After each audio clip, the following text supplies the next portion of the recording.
Reste à définir ce qu'est le pardon. Il importe qu'il soit de même nature que celui de Dieu. Souvent on confond oubli et pardon. Il nous semble que cette confusion nous empêcherait d'avoir en nous les sentiments mêmes du Christ Jésus.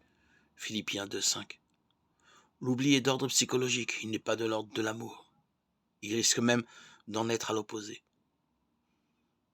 Oublier risque en effet d'être une certaine forme du mépris.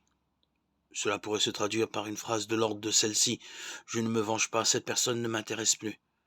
Ou bien cet oubli vient du fait que l'on a, comme l'on dit, un bon tempérament, une disposition naturelle à ne pas trop s'en faire. Ce n'est alors qu'un désir de tranquillité, une forme subtile de l'égoïsme. Mais Jésus sur la croix n'avait pas oublié ce qu'il était en train de subir. Et comment Dieu pourrait-il oublier? Pour Dieu, le pardon est rédemption,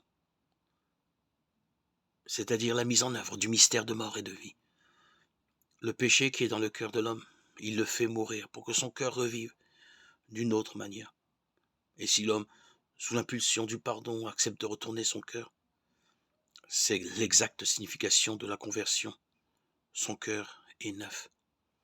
Ainsi le pardon consiste à s'efforcer de reconstruire en l'autre ce que son propre péché a brisé, même si ce péché nous a atteints directement.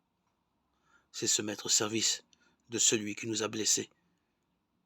Ce service n'a rien de facile et il risque d'être refusé. Mais la volonté de le rendre est capitale.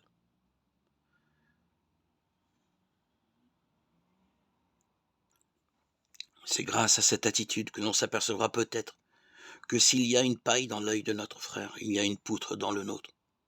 L'oubli n'est que le refus de tout problème. Pour nous comme pour l'autre, il n'est en aucune manière une remise en question. En revanche, se mettre au service de l'autre, c'est inévitablement se poser des questions sur soi-même. C'est souvent découvrir que la faute est partagée. Savoir pour soi l'exigence que l'on avait primitivement pour l'autre. Le pardon est donc service et service au plus haut degré.